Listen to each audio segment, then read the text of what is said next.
Hello friends, welcome to இது நம்ம சமையலறை. இன்றைக்கி நம்ம சமையலறையில் எல்லோருக்கும் பிடிச்ச மட்டன் பிரியாணி எப்படி ரொம்ப டேஸ்ட்டாக செய்கிறதுன்னு தான் பார்க்க போகிறோம். ரொம்ப டேஸ்ட்டாக எப்படி மட்டன் பிரியாணி செய்யணுங்கிறத இந்த வீடியோவை ஸ்கிப் பண்ணாமல் கடைசி வரைக்கும் பாருங்கள். அப்போ தான் உங்களுக்கு டீட்டெயிலாக புரியும். ஷேக் அலாவுதீனுங்கிற சப்ஸ்கிரைபர் நம்மள்ட்ட மட்டன் பிரியாணி செஞ்சு காட்டுங்கன்னு சொல்லியிருந்தாங்க. சாரி, கொஞ்சம் லேட்டாகிடுச்சு. மட்டன் பிரியாணி எப்படி ரொம்ப டேஸ்ட்டாக செய்கிறதுன்னு பார்க்குறதுக்கு முன்னாடி நம்மளோட சேனலை சப்ஸ்கிரைப் பண்ணாமல் பார்த்துக்கிட்டு இருந்தீங்கன்னா மறக்காமல் சப்ஸ்கிரைப் பண்ணிடுங்க. கூட இருக்கிற பெல் ஐக்கானையும் ப்ரெஸ் பண்ணிடுங்க. இப்போது மட்டன் பிரியாணி செய்கிறதுக்கு என்னென்ன திங்ஸ் தேவைன்னு பார்க்கலாம். 4 மீடியம் சைஸ் வெங்காயத்தை நீளமாக கட் பண்ணி வச்சுருக்கேன். 4 தக்காளியை நீளமாக கட் பண்ணி வச்சுருக்கேன். வெங்காயம் தக்காளி சம அளவு தான் எடுக்கணும். 3 மீடியம் சைஸ் வெங்காயத்தை நீளமாக கட் பண்ணி ஃப்ரை பண்ணி வச்சுருக்கேன். கொஞ்சமாக முந்திரி திராட்சையும் ஃப்ரை பண்ணி வச்சுருக்கேன். இஞ்சி பூண்டு பேஸ்ட்டு 5 டேபிள் ஸ்பூன் எடுத்துருக்கேன். இஞ்சி பூண்டு பேஸ்ட்டு ஃப்ரெஷ்ஷாக அரைச்சி சேருங்க, அப்போ தான் பிரியாணி நல்லா டேஸ்ட்டாக கிடைக்கும். ஒரு ஃபுல் லெமன் எடுத்துருக்கேன். 5 பழுத்த மிளகாய் எடுத்துருக்கேன். பழுத்த மிளகாய் இல்லைன்னா பச்சை மிளகாய் யூஸ் பண்ணிக்கலாம். ஒரு கைப்பிடி அளவுக்கு புதினா, ஒரு கைப்பிடி அளவுக்கு மல்லிக்கீரை கட் பண்ணி எடுத்துருக்கேன். 1.5 கிலோ பொன்னி ரைஸ் பச்சரிசி எடுத்திருக்கேன். கறியும் 1.5 கிலோ எடுத்திருக்கேன். ரைஸும் கறியும் சம அளவு தான் எடுக்கணும்.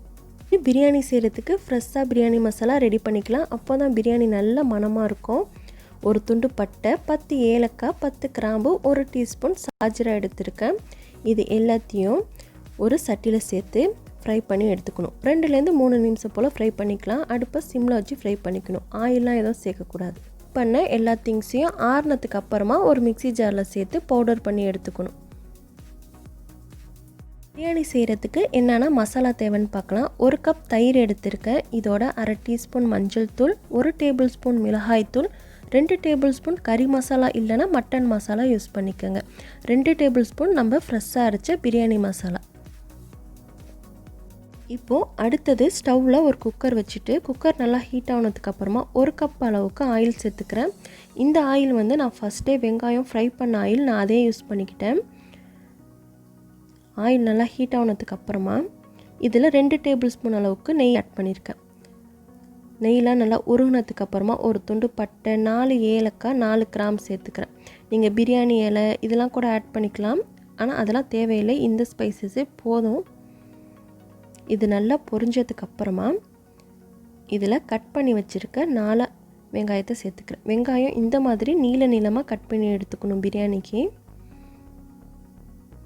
வெங்காயம் சேர்த்துட்டு வெங்காயத்தோட கலர் நல்லா சேஞ்ச் ஆகிற அளவுக்கு வதக்கி விடணும்.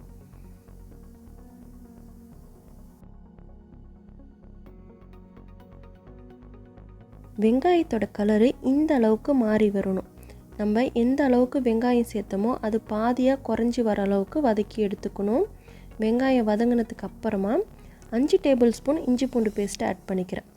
இஞ்சி பூண்டு பேஸ்ட்டு சேர்த்துட்டு ஒன்ஸ் நல்லா ஈவனாக மிக்ஸ் பண்ணி விட்டுட்டு இதில் கட் பண்ணி வச்சுருந்த தக்காளி ஆட் பண்ணிக்கிறேன். தக்காளி சேர்த்துட்டு காரத்துக்கு நான் 5 பழுத்த மிளகாய் ஆட் பண்ணியிருக்கேன். நீங்கள் காரம் குறைவாக சாப்பிடுவீங்கன்னா பழுத்த மிளகாய் கம்மி பண்ணிக்கலாம். இதோட இதுக்கு தேவையான அளவுக்கு உப்பு ஆட் பண்ணிடுறேன். உப்பு சேர்த்துட்டு ஒன்ஸ் நல்லா ஈவனாக மிக்ஸ் பண்ணிவிட்டு தக்காளி நல்லா சாஃப்ட் ஆகிற அளவுக்கு குக் பண்ணிக்கணும்.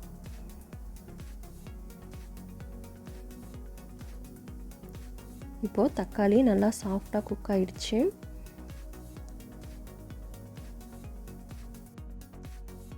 வெங்காயம் தக்காளியில் நல்லா சாஃப்ட் ஆனதுக்கு அப்புறமா மசாலா ஆட் பண்ணிக்கணும். 1/2 டீஸ்பூன் மஞ்சள் தூள், 1 டேபிள் ஸ்பூன் மிளகாய்த்தூள், 2 டேபிள் ஸ்பூன் கறி மசாலா நான் ஆட் பண்ணியிருக்கேன். கறி மசாலா இல்லைன்னா மட்டன் மசாலா கூட யூஸ் பண்ணிக்கலாம். இதோட பிரியாணி மசாலாலேருந்து 1 டேபிள் ஸ்பூன் அளவுக்கு ஆட் பண்ணிக்கிறேன். 1 டேபிள் ஸ்பூன் தனியாக எடுத்து வச்சுக்கணும். இது வந்து லாஸ்ட்டாக நம்ம தம்மில் போடும்போது யூஸ் பண்ணிக்கணும். இப்போது மசாலாலாம் நல்லா ஈவனாக மிக்ஸ் பண்ணி விட்டுடணும். மசாலா ஆட் பண்ணும்போது அடுப்பை சிம்மில் வச்சுக்கணும். நல்லா ஈவனாக மிக்ஸ் பண்ணதுக்கப்புறமா இதில் 1 கப் தயிர் ஆட் பண்ணிக்கிறேன். தயிர் சேர்த்துட்டு நல்லா ஈவனாக மிக்ஸ் பண்ணி விட்டுடணும். பிரியாணிக்கு கண்டிப்பாக தயிர் சேர்க்கணும், ஸ்கிப் பண்ணிடக்கூடாது.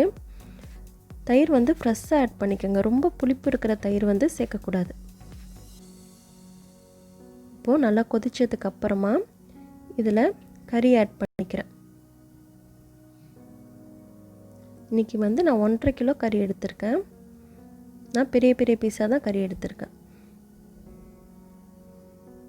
கறி சேர்த்துட்டு கொஞ்சமாக மல்லி புதினா ஆட் பண்ணிக்கிறேன். எல்லா சைடும் மசாலா படுற மாதிரி நல்லா ஈவனாக மிக்ஸ் பண்ணி விட்டுடணும். ஒரு 5 நிமிஷம் போல் நல்லா மிக்ஸ் பண்ணி விடணும்.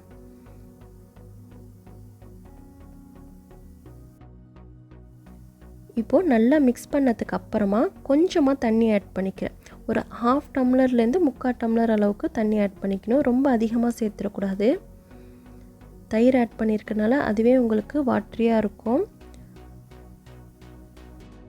கறி வந்து லைட்டாக நனைகிற அளவுக்கு தண்ணி சேர்த்தா போதும். ரொம்ப அதிகமாக சேர்த்துடக்கூடாது. க்ளோஸ் பண்ணிவிட்டு 7லேருந்து 8 விசில் விட்டு எடுத்துக்கணும். இப்போது அடுத்தது ரைஸை குக் பண்ணி எடுத்துக்கணும். ஒன் சைட் வந்து கறி வந்து சரியாக 7 விசிலுக்கு அப்புறமா ஸ்டவ் ஆஃப் பண்ணி வச்சுருக்கேன். ப்ரெஷர் ரிலீஸ் ஆகிறதுக்குள்ளார நம்ம ரைஸை குக் பண்ணி எடுத்துக்கணும். ஒரு சட்டியில் ரைஸ் வேகிற அளவுக்கு தண்ணி வச்சுருக்கேன். இதோட 3 துண்டு ரம்ப இலை ஆட் பண்ணியிருக்கேன். இதோட ரைஸ்க்கு தேவையான அளவுக்கு உப்பு ஆட் பண்ணிக்கணும். உப்பு வந்து கவனமாக சேர்க்கணும். ரைஸ்க்கு தேவையான அளவுக்கு உப்பை இதில் ஆட் பண்ணிவிடுங்க. கறிக்கு தேவையான அளவுக்கு உப்பு அதில் சேர்த்துருங்க. அப்போ தான் உங்களுக்கு பிரியாணி சேர்த்து செட் பண்ணும்போது கரெக்டாக இருக்கும். இதோட ஒரு துண்டு பட்டை, 2 ஏலக்காய், 2 கிராம்பு சேர்த்துருக்கேன்.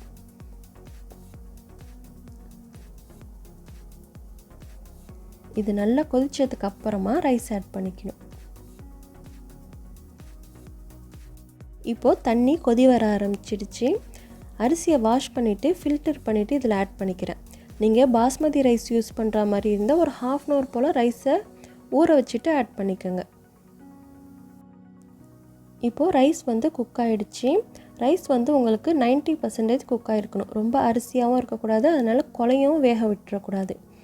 இப்போது இதை ஃபில்டர் பண்ணி எடுத்துக்கிறேன். இந்த மாதிரி ஒரு ஃபில்டர் வச்சு தண்ணியை வடித்து எடுத்துக்கணும். இப்போது அடுத்தது ப்ரெஷர்லாம் ரிலீஸ் ஆனதுக்கு அப்புறமா குக்கரை ஓப்பன் பண்ணுறேன். கறி வந்து வெந்திருக்கான்னு செக் பண்ணிக்கணும். கறி வந்து சாப்பிட்ற பக்குவத்தில் வெந்திருக்கணும்.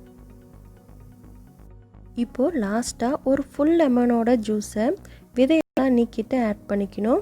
ஃபஸ்ட்டே கூட சேர்க்கலாம். அது வந்து உங்களுக்கு லைட்டான கசப்பு தன்மை வரும். இந்த மாதிரி லாஸ்ட்டாக சேர்த்திங்கன்னா லைட்டாக புளிப்பு தன்மை மட்டும் இருக்கும். ஒரு 5 நிமிஷம் போல் ஸ்டவ்வில் வச்சு கறியை கொதிக்க விட்டு எடுத்துக்கோங்க. லெமன் சேர்த்ததுக்கப்புறமா அதுக்கப்புறமா இந்த மாதிரி மேலே பிரிஞ்சு வந்திருக்க ஆயிலை ஒரு 5-6 குழிக்கரண்டி போல் தனியாக எடுத்து வச்சுக்கணும். லைட்டாக கிரேவியோடு எடுத்தாலும் பிரச்சனை இல்லை. இந்த அளவுக்கு எடுத்து வச்சுக்கணும். இப்போது மட்டன் பிரியாணி செட் பண்ணுறதுக்கு எல்லா திங்ஸும் ரெடியாக எடுத்து வச்சுட்டேன். இப்போது அடுத்தது நம்ம எந்த பாத்திரத்தில் பிரியாணி செய்ய போகிறோமோ அந்த பாத்திரத்தில் நம்ம செஞ்சு வச்சுருந்த மட்டன் கிரேவிலேருந்து கறியை மட்டும் எடுத்து ஃபஸ்ட் லேயராக செட் பண்ணிக்கணும். கொஞ்சமாக கிரேவி வந்தாலும் இன்னும் பிரச்சனை இல்லை. ஃபஸ்ட் லேயராக எல்லா கிரேவியும் ஈவனாக எல்லா சைடும் செட் பண்ணிடணும். இந்த மாதிரி செட் பண்ணதுக்கப்புறமா செகண்ட் லேயராக ரைஸை செட் பண்ணணும். ஒரு 2 இன்ச்சு கனத்துக்கு ரைஸ் ஆட் பண்ணிக்கணும். ரைஸ் சேர்த்துட்டு எல்லா சைடும் ஈவனாக சம பண்ணி விட்டுக்கணும். சம பண்ணதுக்கப்புறமா தேர்ட் லேயராக மீதி இருந்த எல்லா கிரேவியும் ஆட் பண்ணிக்கிறேன்.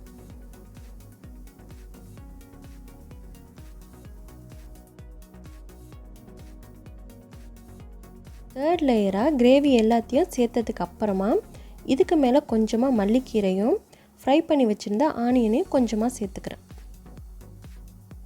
இப்போது அடுத்தது 4th லேயராக திருப்பியுமே ரைஸை செட் பண்ணிக்கிறேன். திருப்பி ஒரு 2 இன்ச்சு கனத்துக்கு ரைஸ் ஆட் பண்ணிக்கணும்.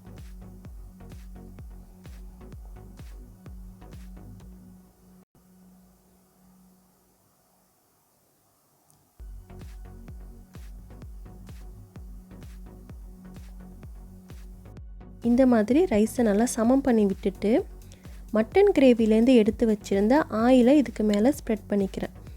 இந்த மாதிரி ஆயிலை தனியாக எடுத்து சேர்க்கறதுனால நல்ல ஃப்ளேவராக இருக்கும். இதுக்கு மேலே கொஞ்சமாக ஃப்ரை பண்ண ஆனியனும் மல்லி புதினாவையும் சேர்த்துட்டு மீதி இருந்த எல்லா ரைஸையும் இதுக்கு மேலே 5th லேயராக செட் பண்ணிடுறேன்.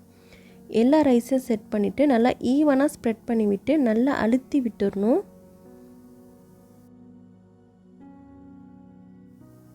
இப்போது லாஸ்ட் அண்ட் ஃபைனலாக 5th லேயர் ரைஸை செட் பண்ணதுக்கப்புறமா இதுக்கு மேலே ஆரஞ்சு ஃபுட் கலரை கொஞ்சமாக தண்ணியில் கரைச்சிட்டு இந்த மாதிரி ஆட் பண்ணிக்கிறேன். ஃபுட் கலர் சேர்த்ததுக்கப்புறமா மறுபடியும் மேலே கொஞ்சம் ஃப்ரை பண்ண ஆனியன் சேர்த்துக்கிறேன். கொஞ்சமாக முந்திரி திராட்சையும் சேர்த்துக்கலாம். சேர்த்ததுக்கப்புறமா இதுக்கு மேலே கட் பண்ணி வச்சுருக்க மல்லி புதினாவையும் கொஞ்சமாக ஆட் பண்ணிக்கிறேன். மல்லி புதினா சேர்த்துட்டு நம்ம ஃபஸ்ட்டே கொஞ்சமாக எடுத்து வச்சுருந்த பிரியாணி மசாலாவை இதுக்கு மேலே தூவி விட்டுக்கணும். இந்த மாதிரி செய்கிறதுனால தான் உங்களுக்கு பிரியாணி வந்து நல்ல ஒரு ஃப்ளேவர் கிடைக்கும். பிரியாணி மசாலா சேர்த்ததுக்கப்புறமா இதுக்கு மேலே 2 டேபிள் ஸ்பூன் அளவுக்கு பசு நெய் ஆட் பண்ணிக்கிறேன்.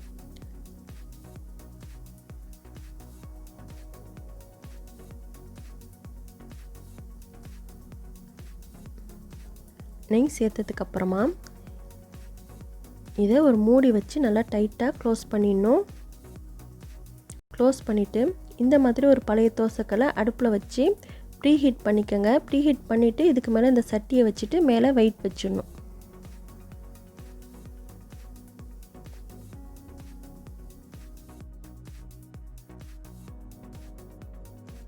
அடுப்பை சிம்மில் வச்சுட்டு ஒரு 20 நிமிஷம் போல் தம்மில் போட்டுக்கணும். இப்போது 20 நிமிஷத்துக்கு அப்புறமா நான் ஸ்டவ்லேருந்து எடுத்துடுறேன். இப்போது ஓப்பன் பண்ணுறேன். நல்ல ஃப்ளேவராக இருக்குது. பிரியாணியும் நல்லா சூப்பராக ரெடியாக இருக்குது. ரைஸ் வந்து குக் ஆகிருக்கான்னு செக் பண்ணிக்கோங்க. எனக்கு வந்து கரெக்டாக ரைஸ் வந்து தம்லாகி குக் ஆகிருக்கு. ஒன்ஸ் நல்லா ஈவனாக பெரட்டி விட்டுடணும். எல்லா சைடும் எல்லா மசாலாவும் கரெக்டாக இருக்கிற மாதிரி பெரட்டி விட்டுடணும். நல்லா பெரட்டி விட்டதுக்கப்புறமா திருப்பி ஒரு 5 நிமிஷம் போல் ஸ்டவ்வில் வச்சு எடுத்துக்கோங்க. அடுப்பை சிம்மில் வச்சுட்டு ஸ்டவ்வில் வச்சு எடுத்துக்கோங்க. நம்ம ஸ்டவ்வில் வைக்கும் போது தோசைக்கல் வைக்க தேவையில்லை. நல்லா ஈவனாக எல்லா சைடும் பெரட்டி விட்டுடணும்.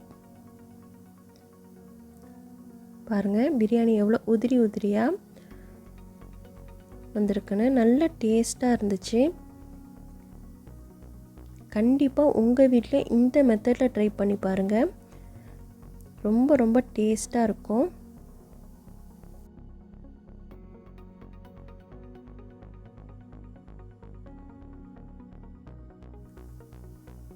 இப்போது ரைஸை வந்து எல்லா சைடும் ஈவனாக மிக்ஸ் பண்ணதுக்கு அப்புறமா ஒரு 5 மினிட்ஸ் போல் ஸ்டவ்வில் வச்சு குக் பண்ணிக்கிட்டேன். இப்போது 5 மினிட்ஸ்க்கு அப்புறமா தான் நான் ஓப்பன் பண்ணி காட்டுறேன்.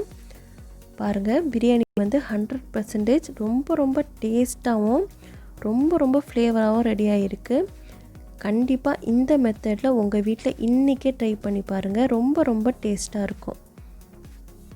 பாருங்கள் எவ்வளோ உதிரி உதிரியாக கரெக்டாக ரெடி ஆகிருக்கு.